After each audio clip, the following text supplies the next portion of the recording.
नमस्कार। तनाव से मुक्ति पाने के लिए, टेंशन स्ट्रेस को हटाने के लिए अब जरूरी है सही दृष्टिकोण, सही नजरिया।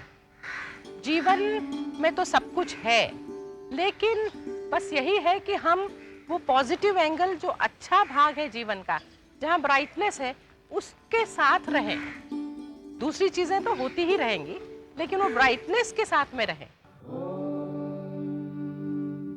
हमारे जीवन में क्या क्या अच्छा हो रहा है, थोड़ा उसे सोचें। और अच्छी चीजें हमें तभी दिखती है जब हम मन से शांत हो जाएं। जब मन में तनाव होता है तो सब गलत चीजें नजर आती है। एक व्यक्ति स्माइल भी करता होगा ना, तो हमें लगेगा कि हमें चिढ़ाने के लिए हंस रहा है, क्योंकि अपने मन में तनाव है। एक व्यक्ति मदद करने आ रहा है तो लगेगा कि हर्ट करने आ रहा है। अपने अंदर का तनाव कम करें और फिर देखें संसार में कितना कुछ सुंदर है। प्रकृति के साथ जब संबंध जोड़ेंगे तब भी मन में शांति आएगी। एक नदी के किनारे चले जाएं, पेड़ पौधों के बीच में बैठें, तितलियों को के साथ घूमें, कुत्ते बिल्ली, ये सब जो चीजें हैं आसपास, सारी कायनात है, उसका आनंद लें। ये सब रंग, ये सारे शेप्स, ये सारी अलग अलग साइजेस, सब पर नजर पड़े और लगे कि वाह ईश्वर, क्या बनाई है दुनिया। मन में संतोष, मन में श्रद्धा होनी चाहिए। फेथ बहुत ही इंपॉर्टेंट एलिमेंट है। आप देखोगे कि अपने संसार में हम क्या कर रहे हैं, हम तो अपना कर्तव्य कर रहे हैं, लेकिन रिजल्ट तो हमारे हाथ में है ही नहीं, कभी भी नहीं है। और फिर हम क्या कहते हैं कि हम हमारा संसार चला रहे हैं? बिल्कुल नहीं। हमेशा याद रखो कि संसार चलाने वाला, संसार बनाने वाला सब कुछ कोई और है, और वो हम एक नाम दे देते हैं ईश्वर। उस पर पूरी श्रद्धा हो। जो भी कुछ हो रहा है उसकी मर्जी से हो रहा है, तो फिर मैं क्यों चिंता करूं? हम पहले तो इंसान को ये कहते हैं कि आपका फेथ होना चाहिए, भरोसा होना चाहिए, विश्वास होना चाहिए ऊपर वाले के ऊपर। ओके, एक बहुत ही फंडामेंटल योगा में देखी है। इससे ऊपर जब फेथ आता है तो अपने आप एक्सेप्टेंस आ जाती है। तो जब इंसान का फेथ डेवलप करते हैं, तो जब फिलॉसफी बताते हैं कि भाई जो हमारी ज़िंदगी में होना है वो तो होके ही रहना है, हमारे जो कर्म है उस हिसाब से हमको फल उसके मिलने ही है। ओके, तो जब हम भगवान में या ऊपर वाले में विश्वास करना शुरू हो जाते करते हैं, तो फिर जो भी सिचुएशन हमारे ऊपर आती है, जो भी सिचुएशन हमारी ज़िंदगी में आती है, उसे हम एक्सेप्ट कर लेना सीखते हैं। जब हम ये सिचुएशन एक्सेप्ट कर लेते हैं तो हम रिलैक्स हो जाते हैं, क्योंकि फिर हम जानते हैं कि I will do my best. हम अपनी तरफ से पूरी कोशिश करें, फल देना उनके हाथ में है। तो ये एक किस्म की रिलैक्सेशन फिर आ जाती है। लेकिन ये बहुत ही डीप फिलॉसफी है और ये समझने के लिए थोड़ा सा टाइम लगता है, और योगा सतत करनी पड़ती है उसमें। तनाव मुक्त होने का सबसे अच्छा मार्ग है योगा। योगा से आप रिलैक्स हो जाएंगे और आपको श्रद्धा रहेगी। एक अपने से ऊपर उठ के एक शक्ति है जिसमें आप श्रद्धा रखेंगे, उसमें आप उसके हवाले आपको खुद को करें और खुद को आप अच्छी तरह एक्सरसाइज, आहार विहार, आचार और विचार, ये 4 तरीके योगा के हैं, इसको फॉलो करें और श्रद्धा रखें। रेगुलर लाइफस्टाइल रखिए। लाइफस्टाइल बड़ी चीज़ है।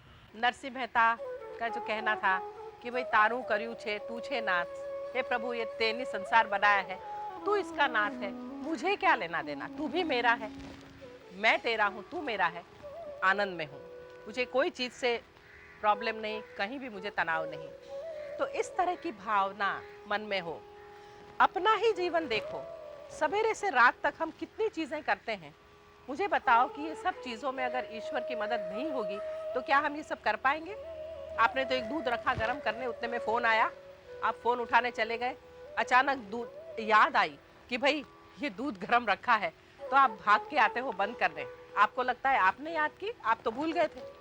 कहीं न कहीं मदद मिलती रहती है।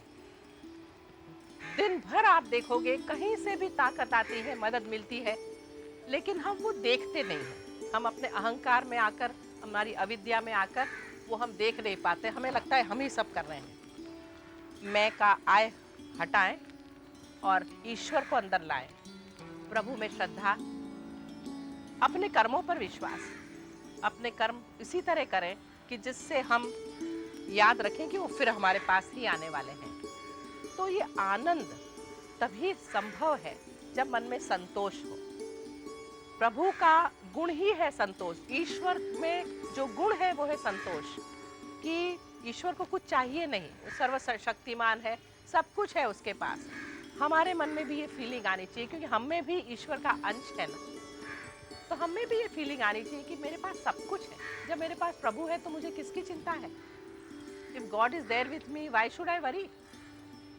तो ये थोड़ा सा इस तरह का थिंकिंग टेंशन से हमें मुक्त रखेगा। योगा हमको यही सिखाता है कि जो है उसमें हम संतोष के साथ जी सकते हैं। योगा हमको आहार विहार आचार विचार ये करने को सिखाता है। योगा हमको रिलैक्स होने को सिखाता है। योगा ये सिखाता है कि काम के अलावा और भी कई चीज़ें हैं जीवन में करने जैसी, और वो करनी चाहिए। हॉबीज़ होनी चाहिए आपको। स्वांत सुखाय जिसको हम संस्कृत में कहते हैं, कि for the sake of your own self, for nothing else, you need to enjoy, you need to live. ये जो फिलॉसफी है वो खाली मुझे लगता है योगा की है। योगा करने से पहले तो ऐसे टेक इट ईजी था, चलो हो गया, झगड़ा हुआ हो गया, भूल जाओ, चलता है, चलता रहता है, जीवन में तो ऐसा होता है वगैरह। लेकिन ये योगा से ऐसे होता है, भाई क्यों झगड़ा हुआ, क्यों झगड़ा करे, झगड़ा करने से क्या होता है? दैट मीन्स सॉर्ट ऑफ अहंकार के भाई मैं मेरी ही जब ये आगे बढ़ाते रहो तो झगड़ा होता है, नहीं मैं बोलो छोड़ दूँ। सी आपने क्या होता है आर्ग्यूमेंट में कि एवरीबडी वांट्स टू सी कि whose is the last word. तो वो उन्होंने एक अच्छा सीखा है कि भाई लास्ट वर्ड आपका मत करो। आपने किसी ने कुछ बोला ना, आप छोड़ दो वहीं पे, क्योंकि आप इसके ऊपर कुछ बोलोगे तो उसके ऊपर उल्टा वो बोलने वाले हैं। If you want to stop the argument, stop talking. मुझे दिमाग से भी ऐसा कुछ चिंता फिक्र नहीं लगता है। जब आसन वगैरह करता हूँ तो उसमें अपने आप को बिल्कुल भुला देता हूँ कि दुनिया क्या है या क्या चीज़ है। मुझे अपने शरीर पर ध्यान देते हैं, अपने श्वास वगैरह पर, श्वास चढ़ना उतरना और शारीरिक उसके ऊपर। तो उसके हिसाब से फिर वो लगता है जैसे कि तनाव से मुक्ति मिल जाती है। जीवन में जो अप्स एंड डाउन्स आते हैं, ये तूफान आया गया, ये सब तूफान को जैसा है वैसा देखें। इसे हम कहते हैं तप। योग में तप करें, मतलब दुख में दुखी नहीं होना है, सुख में बहुत उछलना नहीं है, समत्व रहे, बैलेंस में रहे, मन में एक बैलेंस स्टेट रखना, ये हमारा लक्ष्य होना चाहिए। कुछ भी हो जाए मेरे मन में डिस्टर्बेंस नहीं आना चाहिए, ये हमारा लक्ष्य हो। पहले तो ऐसा था कि शायद कोई फिलॉसफी थी ही नहीं, क्योंकि day in and day out बस उठना है, जॉब पे जाना है, वहाँ पे काम करना है, घर आना है, और ऐसी कोई फिलॉसफी ही नहीं थी। सिर्फ काम करना पर्पस था, कुछ एक्टिविटी, कोई हॉबी ये वगैरह सब कुछ था नहीं। अब बहुत फ़र्क पड़ा है कि एक बैलेंस करना सीखा है, थोड़ा काम, थोड़ा हॉबी, थोड़ा एन्जॉयमेंट। स्वाध्याय, अपने साथ थोड़ा संबंध जोड़ें, अपने आप को देखें, अपने आप पर नज़र रखें कि भाई गलत कर रहा हूँ, रोको और सही ढंग से चलो। गलत विचार आ रहे हैं, रोको, सही विचार करो। अपने आप पर जब हम नज़र रखना सीखेंगे, यानी मैं ही मेरे साथ में संबंध जोड़ रही हूँ, जब ये होने लगेगा तो फिर मैं नेगेटिव नहीं जाऊंगी, क्योंकि मुझे पता है कि नेगेटिव रहने से नुकसान मुझे हो रहा है और किसी को नहीं। तो इस ढंग से हम कहते हैं स्वाध्याय, ये करना है। स्वाध्याय में हम ये भी कहते हैं कि अच्छे जो गुरु हैं, अच्छे लोग हैं, जिन्होंने जीवन को पहचाना है, समझा है, उनकी बातें थोड़ी सुने। ऐसे हमारे पुराने स्क्रिप्चर्स हैं वो पढ़ें, क्योंकि थोड़ा थोड़ा ये स्क्रिप्चर्स पढ़कर उस पर मनन चिंतन करना बहुत ज़रूरी हो जाता है। अच्छी चीज़ें पढ़ना, अच्छा सुनना बहुत ज़रूरी है। आप मानोगे या ना मानोगे, मगर आप जो देखते हो उसका असर तो हमारे पर पड़ता ही है, जो सुनते हो उसका भी असर पड़ता है। तो अच्छा देखो, अच्छा असर पड़ेगा, अच्छा सुनो, अच्छा असर पड़ेगा। तो ये बहुत सीधी सी बायोलॉजिकल साइंटिफिक बात है।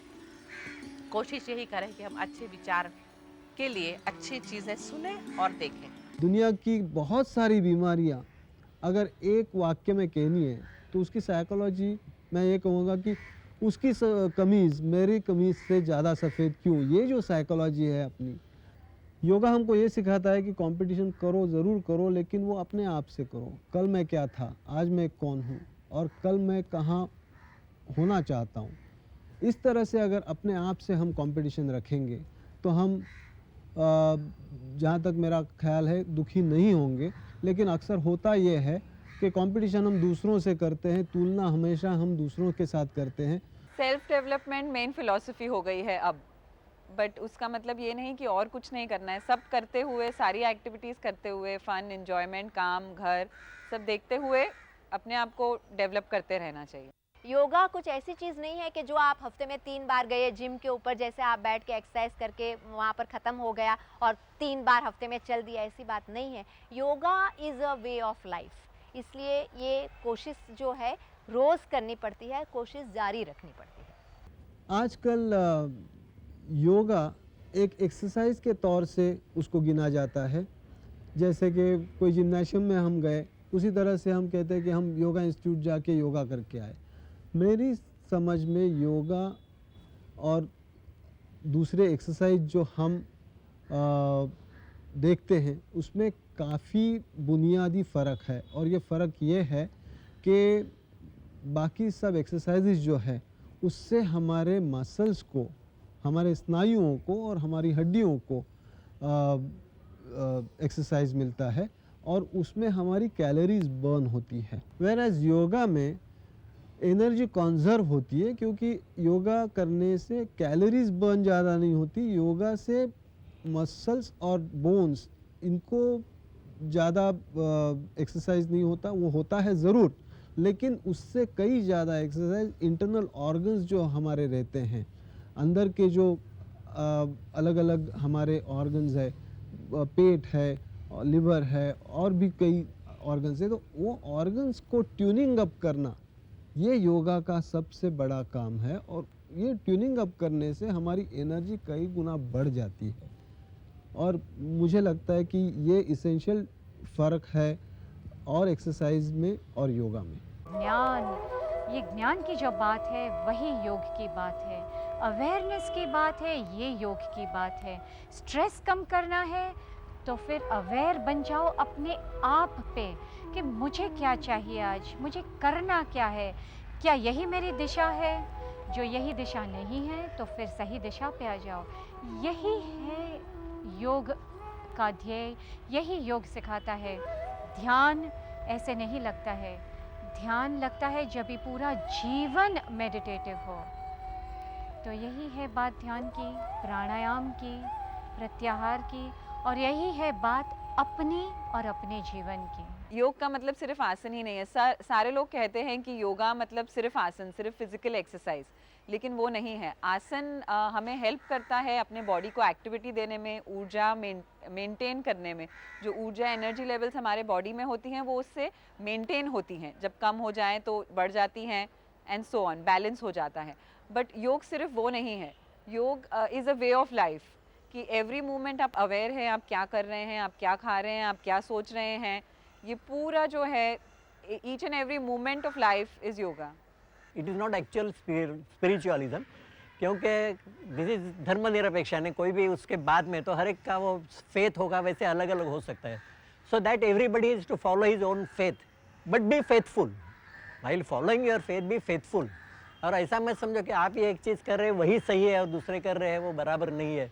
दूसरे को सिखाने मत जाओ। आपको ये ठीक लग रहा है आप करो, उसमें भी आपको लगता है ठीक नहीं तो छोड़ दो, but don't keep arguing on these points. हर एक को अपना अपना, क्योंकि इट्स जीन्स से बोलते हैं, born their things, they can not be removed by argument और जस्ट बोलने से कुछ नहीं। तो उसको उसके रास्ते जाने दो, आप अपने रास्ते चलो। फाइनली बात आती है ईश्वर प्रणिधान, उस ईश्वर पर सब कुछ छोड़ देना।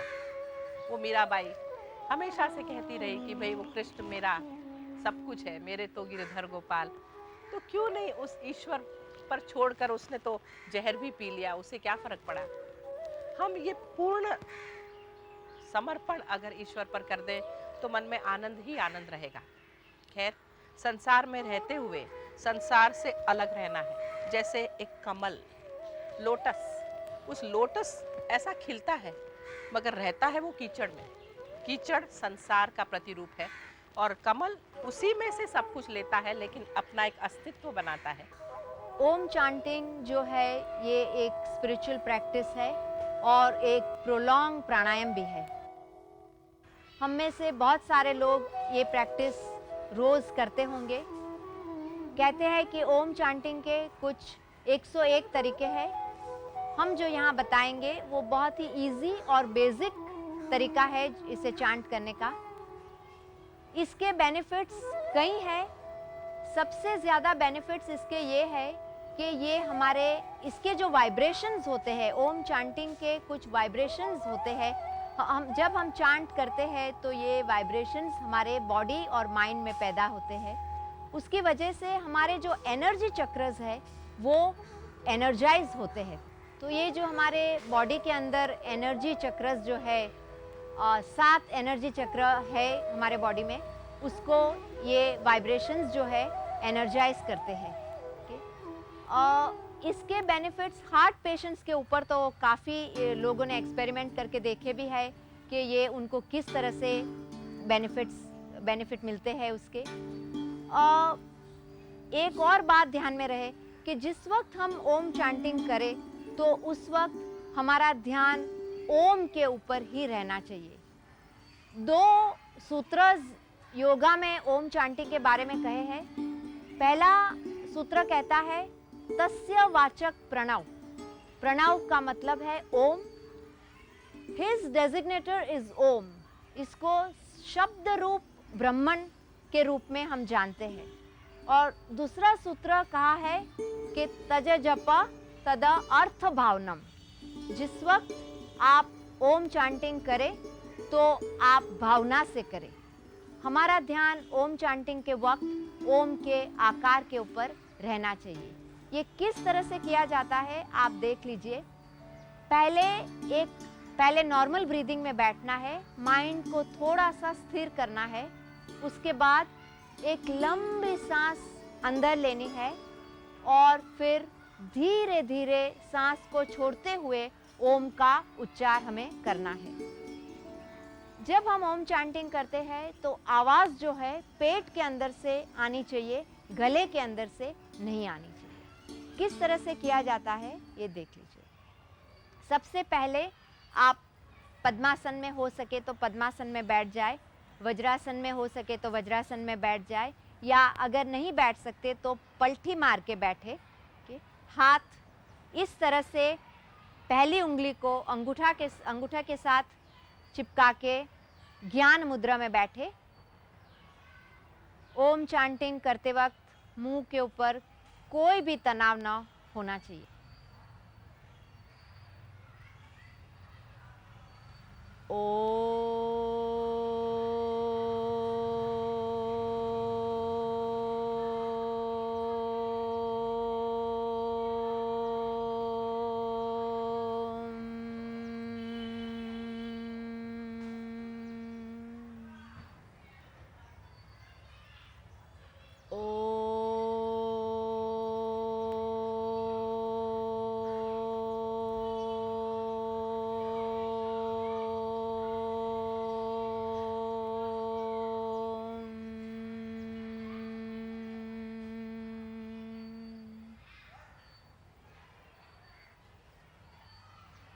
दो बार लंबा ओ और शॉर्ट म चांट करें और फिर 2 बार ओ को शॉर्ट रखें और म को थोड़ा लंबा करें।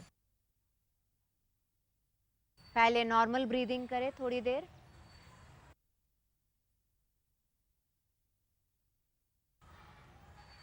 Deep breath.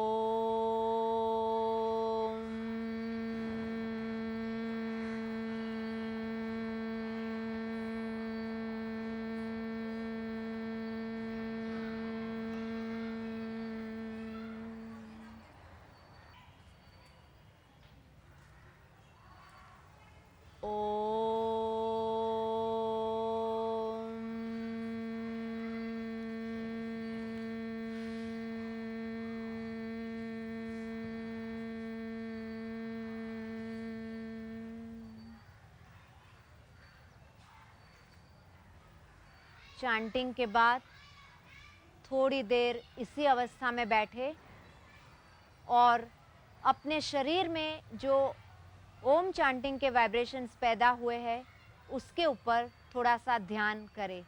Just experience and feel those vibrations in your body and mind.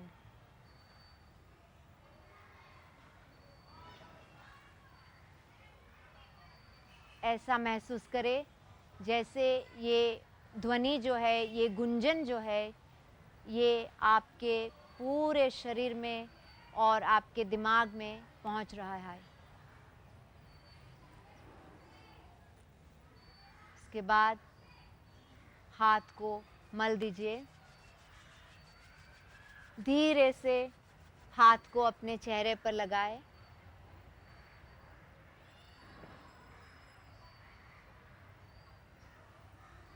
और धीरे से आंखें खोल दें. अब जो आसन हम आपको दिखाने जा रहे हैं इसे त्राटक कहते हैं. वैसे ये एक क्रिया है और ये आँखों के लिए बहुत ही अच्छा आसन है और इससे कंसंट्रेशन भी हमारा बढ़ता है. किस तरह से ये किया जाता है वो आप ज़रा देख लें. यहाँ पे आपको हाथों से नाक के पास से डिस्टेंस लेना शुरू करना है. कम से कम 12 से 14 इंच का डिस्टेंस आप ले सकते हैं यहाँ पे. फिर अंगूठा बिल्कुल नाक की लाइन में रखें और राइट हैंड जो है वो धीरे धीरे आप लेफ्ट शोल्डर की ओर ले जाए. ध्यान रहे सिर्फ आपकी आंखें हिलेगी वही डायरेक्शन में जहाँ पे आपका थंब जा रहा है, आपका अंगूठा जा रहा है और आप ये अंगूठे को ही सिर्फ देखते हैं. आपका सर बिल्कुल भी नहीं हिलेगा. जब तक आप अंगूठे को देख सकते हैं तब तक आप अंगूठा को देखते रहिए और उसके बाद वापस पूर्ण स्थिति में अंगूठे को ले आए. धीरे धीरे करना है. हमेशा आँख जो है बिल्कुल अंगूठे के ऊपर ही रहनी चाहिए. हमेशा याद रखें राइट हैंड जो है लेफ्ट शोल्डर की ओर जाएगा और लेफ्ट हैंड जो है वो राइट शोल्डर की ओर जाता है. वापस ये लेफ्ट हैंड राइट शोल्डर की ओर. आंखें अभी आपकी राइट डायरेक्शन में मूव कर रही है, पहले लेफ्ट में हो रही थी.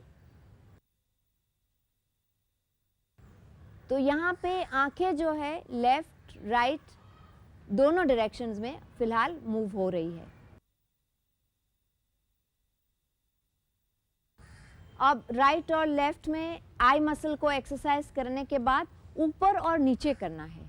धीरे धीरे अंगूठे को नाक के पास लाते जाइए और आपकी आंखें वापस आपके अंगूठे पर ही टिकी रहनी चाहिए. अब धीरे धीरे अंगूठे को वापस दूर कर दीजिए.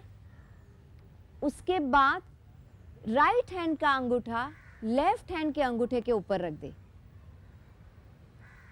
और अब आपको ऊपर देखना है और इस तरह से अंगूठे को कपाल के पास लाना है जैसे कि आप टीका लगाने जा रहे हैं. यहाँ आपको ऊपर ही देखना है.